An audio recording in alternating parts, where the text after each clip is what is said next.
Welcome to Between the Lines Podcast, and I'm your host, Dub Q, and I would like to welcome you to the new series, Nose Tackle, Jaquelin, Roy. Look, make no mistake about it, the Carolina Panthers are in the business of finding a nose tackle in this upcoming draft, and your boy Dub Q is just to highlight a few players that could come in and potentially fill that void for us. So without further ado, if you haven't already, make sure you like, comment, subscribe to the channel. You already know what it's doing. Subscribe and make that notification button go ding. So enter Jaquelin Roy, LSU. Man, this guy is a stud.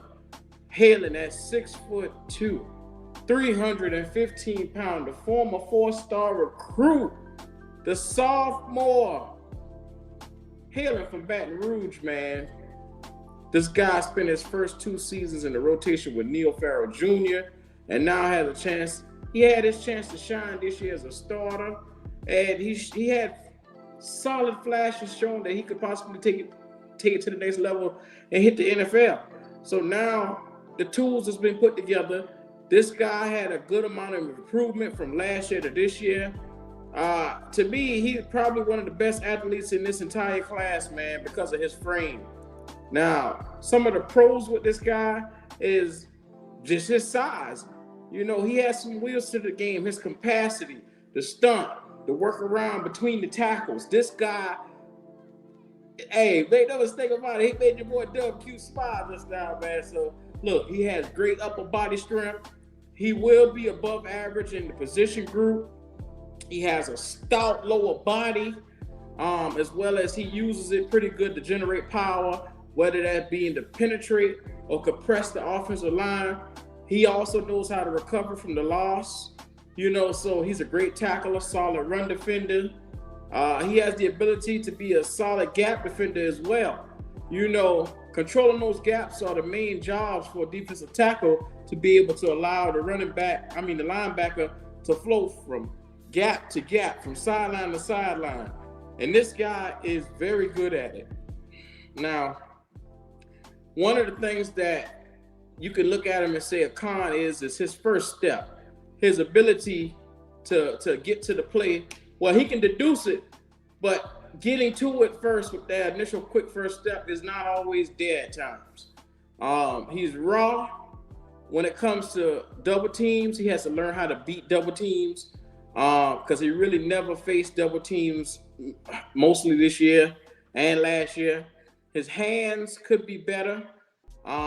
When he engages blockers, he really tries to move them, but it's a little complicated for him because the positioning that he takes is very hard sometimes. Some of the angles he takes sometimes could be better. So I'm gonna tell you like this: practice makes perfect. And this guy right here, the more he gets into it, he's, to me, maybe number 2. Maybe the 3rd best D tackle in this entire draft. But make no mistake about it, your boy Dub Q would take him, because if you put him on this line with Evero changing this defense to a 3-4, you need a real nose tackle that knows how to control the middle and really command the gaps, man. That's what this is all about. Having a guy that could really, from across the center, from the one technique, from the one position, just dominate. And this guy, Jaquelin Roy from LSU, can do just that. So I like this guy. I think the Panthers should draft him because, like I said, make no mistake about it, we have a void that's going to be needed to be filled. And this guy, we can catch early 2nd round and potentially put him in there because he has a high draft ceiling. I think that this guy right here will be a star for your defense going forward.